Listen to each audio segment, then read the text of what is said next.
Bem-vindos a mais um vídeo do meu canal.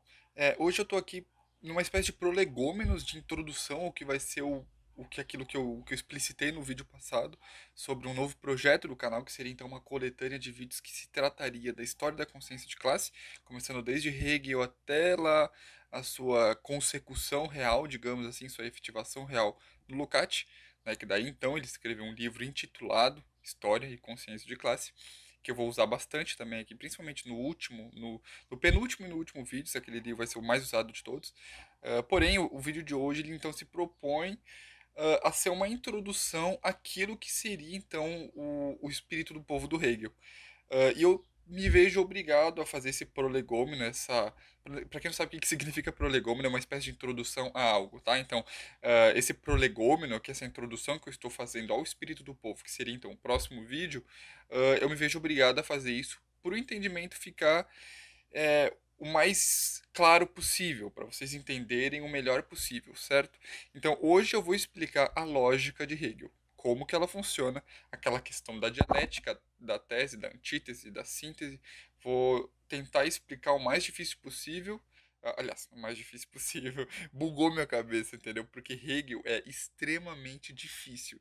Então, eu vou tentar explicar o mais difícil de maneira mais clara. Eu vou tentar. Não prometo nada, porque falar sobre a lógica de Hegel é quase que falar grego, certo? Vocês vão entender o que eu estou falando aqui hoje. Então eu já peço para vocês a atenção máxima, porque senão não vai entender nada, vocês vão achar que eu sou louco, certo? Então vamos pro vídeo. Então vamos lá, vamos começar a falar grego de fato. Por que eu digo que é falar grego? Vocês vão entender aqui, não vou nem precisar explicar, mas é que é muito difícil, tá? É extremamente difícil. O próximo vídeo, então, ele vai se tratar de alguns aspectos do livro Fenomenologia do Espírito, do Hegel, tá? Quando ele fala do espírito, e o espírito não é o meu espírito individual, é o espírito do povo. Como que ele se aliena de si na cultura, e aí, então, gerando a espécie da conscientização do momento histórico. Então, que seria o saber absoluto, que é o espírito que se sabe enquanto processo, que seria então o reconhecimento da essência do processo, do espírito, da conscientização do espírito no povo, né, na pessoa. Então isso aqui seria para o próximo vídeo. Se tu não entendeu nada do que eu estou falando aqui até o momento, não se preocupa, eu vou explicar bem certinho no próximo vídeo, certo? Por enquanto, eu preciso só explicar para vocês a questão da lógica do Hegel, que é como tudo funciona, é a engrenagem, o motor de toda a filosofia do Hegel, certo? Que é a lógica. A lógica do Hegel, ela faz parte então de três livros, que é a doutrina do ser, a doutrina da essência e a doutrina do conceito, que é o último, né? Que então ele fala da ideia absoluta, que é o espírito, certo? Então, porém, a lógica dele efetivamente começa, né, no ser e todo o resto está pressuposto. Eu vou explicar o que ele quer dizer por pressuposto também. Mas então, vamos começar do começo, porque senão é complicado, certo? Por isso que, inclusive, eu me vejo obrigado aqui a fazer esse prolegômenos, para o que vier depois ficar entendível, certo? Compreensível. Então vamos lá. Hegel começa a lógica dele falando do ser. Né? Então é a doutrina do ser, então ele fala do ser. A primeira coisa que surge é o ser. Então o que é o ser? Eu te pergunto. Né? Então tem lá duas pessoas, o João e a Maria. O João fala, o ser é. Tudo bem, daí tudo bem, certo? A Maria pergunta, tá, mas o que é o ser? Daí o João vai falar, não interessa o que é o ser, eu não tô aqui te perguntando o que é, do que se trata, eu tô falando que ele é, certo? Mas daí a Maria vai insistir. Mas que porra é o ser? Tu chegou pra mim aqui num papo de louco e falou, o ser é, agora eu quero saber do que tu tá falando. Aí o João vai ficar sem jeito, porque ele só tá falando de um ser, de algo. Algo é. Acabou. Não tem mais determinações particulares, não tem características que ele vai atribuir ao ser. Ou seja, o ser ele é. Logo, ele não é nada. Fica claro isso. Como eu falo que algo na sua universalidade é universal. Só que o que é universal? Não é nada. Por que ele não é nada? Porque se eu digo que ele é algo além do ser puro, então, se eu digo que ele é algo para além daquele ser, ele se particulariza. Então, ele desce da universalidade para a particularidade, certo? Ou seja, eu vou dar um exemplo um pouquinho mais prático, né? Então, é uma mulher. Beleza, uma mulher. Esse seria o ser. Mas então, quando ele desce para particularidade, então eu digo, por exemplo, que a mulher é alta, que a mulher é bonita. Agora, se eu falo a mulher, só a mulher, a gente tira o alto, a gente tira o bonito da mulher e deixa só a mulher. Ela não é mais nada. Por quê? Porque eu tirei as determinações dela, certo? Então, quando eu digo que um ser ele é só aquela coisa abstrata que não é nada, então está pressuposto o movimento dele partir para o seu oposto, né? Então, o ser ele é, mas ele é o quê? Não é nada, certo? Porque se ele fosse algo de fato que estaria determinado, ele desceria da sua universalidade de ser, né, o ser universal, para algo aí, um ser aí, certo? Que inclusive é o segundo movimento do ser. Então, nesse primeiro, como ele não é nada, ele é devir, ele é vir a ser, obrigatoriamente. Porque as coisas são, e são seres aí, são seres materiais, concretos, efetivos, certo? Só que para ela ser isso, então ela deixou de ser aquele ser universal e se particularizou, entende?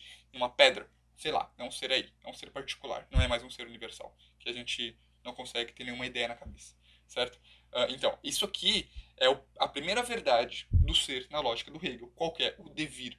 O constante movimento das coisas passarem para o seu oposto e se sintetizarem em uma unidade, certo? E qual que é a primeira unidade? O devir, certo? O devir do ser, que passa por não ser, e que por ele estar nesse movimento, que já no ser, no primeiro ponto ali, na premissa maior, né, como a gente fala em lógica, o devir já está pressuposto, então do que a gente está falando, afinal de contas, é do ser aí, do ser que desceu da sua universalidade para a sua particularidade e virou algo que é aí, ou seja, um Dasein, né?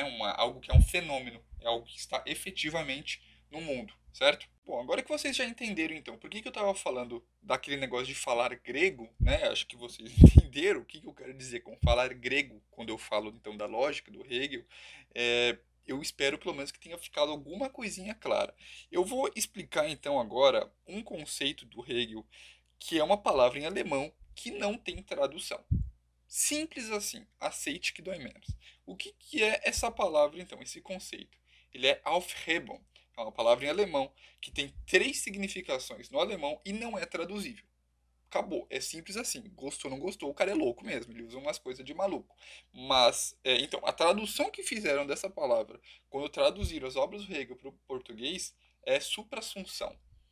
Suprassunção. Tu já ouviu essa palavra em algum lugar na tua vida? Cara, eu nunca tinha ouvido essa palavra. Eu tive que ver muitos vídeos, muitas palestras, estudar bastante para entender que é suprassunção e que é Aufhebung.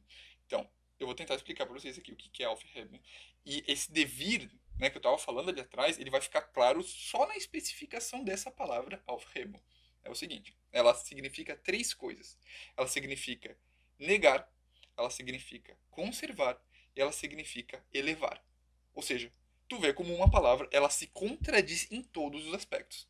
Né? Então, no alemão, quando as pessoas estão lá conversando e elas usam essa palavra, por conta do contexto que está sendo tratado ali, fica claro na linguística deles, né? Eles entendem. Porém, quando a gente está num livro de filosofia do Hegel, ele não está falando uma forma determinada, ou seja, ele não está falando de negar ou de preservar ou de elevar. Ele está falando das três coisas ao mesmo tempo. Entende? Então, Aufhebung, ou seja, o suprassunção, né, da forma como é traduzida para o português, ela significa essas três coisas ao mesmo tempo quando a gente lê no livro do Hegel. Entende? Então, o devir, ele é justamente isso. Ele é negar, ele é conservar e elevar. Então, o ser, ele é negado. Por quê? Porque ele não é nada. Então, ele é negado. Mas ao mesmo tempo que ele é negado, ele é preservado no seu oposto. Porque então eu te pergunto, o que é o nada? Ele é algo. E a gente volta para o primeiro posto. Então a gente sai do ser, né, porque a gente viu lá atrás, né? Voltamos, vamos recapitular aqui. Ele é. Ele é o quê? Nada. Não é nada. E o nada, ele é alguma coisa? É. É loucura? Eu sei que é loucura. Mas é isso aí mesmo, aceite. Se tu entendeu, beleza. É isso aí mesmo. Entendeu? Então, isso é. Só que, então, a gente nega, a gente preserva e a gente, na síntese, a gente eleva. E o que é essa elevação? O devir. O vir a ser, o constante movimento. Certo? Então, para usar um exemplo daquele negócio do Heráclito, sabe? Então, de que um homem nunca se banha duas vezes no mesmo rio. Por quê? Porque o rio já é outro, a água que está passando ali já não é a mesma daquela primeira vez e o homem também já mudou, certo? Então as coisas estão em constante movimento, constante, nunca para, certo? Isso é o devir, o vir a ser, essa coisa louca que está sempre se contradizendo no movimento que lhe é próprio, entende? Na sua própria essência. A essência é isso, é contradição imanente do processo, entendeu? Ficou claro? Isso é importante. Pega esse ponto e o resto todo nos próximos vídeos aqui do que eu vou falar sobre então consciência de classe vai ficar compreensível. Então, para a gente finalizar o vídeo aqui, eu vou dar mais um exemplo, tá? Porque eu sei que é muito difícil e quando a gente dá exemplos, quando a gente tenta deixar a coisa de maneira um pouco mais didática, mais prática, o entendimento fica mais acessível, certo? Então vamos lá. E aqui já entra um pouquinho daquela influência que Hegel exerceu sobre Marx, porque eu vou dar um exemplo de Marx, sabe? Então, no livro Grundrisse, né, que é um livro dos esboços da crítica da economia política que Marx faz, então, o primeiro capítulo, o primeiro não, perdão, eu acho que é o segundo ou o terceiro, que é o capítulo do dinheiro, que ele vai falar sobre o dinheiro. Então, ele vai falar que o dinheiro, quando então, o capitalismo já está posto, né, quando a gente já está no capitalismo, o dinheiro ele alcança, a forma monetária do dinheiro, ele alcança a sua forma última, ele se enche de conteúdo. O que ele quer dizer com isso? Que então o dinheiro ele vira a mercadoria universal. O que é mercadoria universal? Que compra todas as outras mercadorias. Então, o poder do dinheiro, ele é justamente o poder que se tu tem muito dinheiro, tu consegue ter qualquer outra coisa, certo? Então, mas o dinheiro em si, ele é uma mercadoria? Não. Por que não é uma mercadoria? Porque a mercadoria, ele é aquilo que satisfaz uma necessidade momentânea. O papel, dinheiro, satisfaz uma necessidade momentânea? Não. Ele só serve para comprar uma outra mercadoria e essa outra mercadoria, sim, daí vai satisfazer a necessidade momentânea, certo? Porém, o dinheiro, tu vê então, como ele é universal, por que ele é universal? Porque o poder dele na sociedade capitalista é o poder aquisitivo universal, que se tu tem ele, muito dinheiro, tu consegue ter qualquer outra coisa, certo? Então tá lá.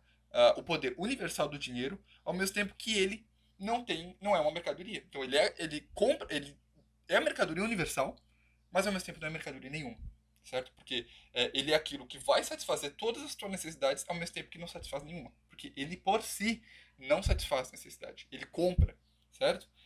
E esse comprar, então tu vê como o devir do dinheiro, certo? Qual que é o devir do dinheiro? É o descer da sua universalidade para a particularidade. Qual que é a particularidade? Quando essa universalidade, que é o dinheiro, ele compra, certo? E essa compra aqui, essa particularidade, ela sim, agora sim, ela vai satisfazer suas necessidades. Então tá lá, gente. Esse aqui foi o vídeo explicando um pouco da ciência da lógica do Hegel, tá? É muito complicado, é papo de louco. É isso aí mesmo, certo? A filosofia do Hegel, gente, ela é. Olha, tu tem que ser muito pirado pra ir lá pegar o livro pra ler, entendeu? Eu sou louco, eu fui lá e li mesmo porque eu gosto, porque eu sou psicopata. Mas, cara, é uma loucura. Porém, desde sempre eu comecei a ler Hegel porque eu queria desembocar nas leituras de Marx. E a gente só vai entender Marx se a gente entende Hegel, certo? Isso é pressuposto. Então, eu fui lá, li toda a ciência da lógica do Hegel, li a Fenomenologia do Espírito, aí já dá mais de 1000 e poucas páginas, certo? Cada um dos livros. Aliás, daria umas 1600, 1700 todos, né? Toda a ciência da lógica e a Fenomenologia do Espírito. É muito difícil. É alguma coisa sistemática, arquitetônica, uma linguagem extremamente difícil de entender. Eu tentei aqui passar de uma maneira clara e, gente, se não ficou claro esse jeito que eu tô falando aqui, imagina o livro. Porque o Hegel não tem dó de quem tá lendo. Simples assim. Ele não tem dó. Ele pega o bagulho, ele coloca ali, ele não explica nada, ele não diz o que que é o ser, ele não diz o que que é o não ser. Ele só vai falando e foda-se, tu não entendeu, azar o teu, entendeu? Hegel é dessa forma. Por isso que é difícil, por isso que a gente tem que ter leitura de apoio, por isso que a gente tem que ver vídeos na internet de professores que expliquem, ver palestra, estudar, ler artigos sobre, como eu tive várias vezes que ler artigos quando eu estava lendo a Fenomenologia do Espírito para entender conceito de força, conceito de lei no Hegel, certo? É uma coisa muito difícil. Porém, isso aqui ficou de maneira didática. Se tu não entendeu nessa forma aqui, gente, é o mais fácil possível, certo? E aí, se tu não entendeu, eu recomendo que tu veja então o material de apoio ou que tu reassista o vídeo, certo? Mas é isso aí, Hegel é pirado mesmo. Então, gente, é isso. O vídeo de hoje foi isso. Caso você tenha gostado, deixa o like, se inscreva caso você ainda não seja inscrito e aguarde os próximos vídeos dessa série, né? O próximo então já vai ser o do Espírito do Povo do Hegel, para dar prosseguimento com esse estudo que nós estamos fazendo aqui, certo? Então é isso aí, gente. Espero que vocês tenham gostado e abraço.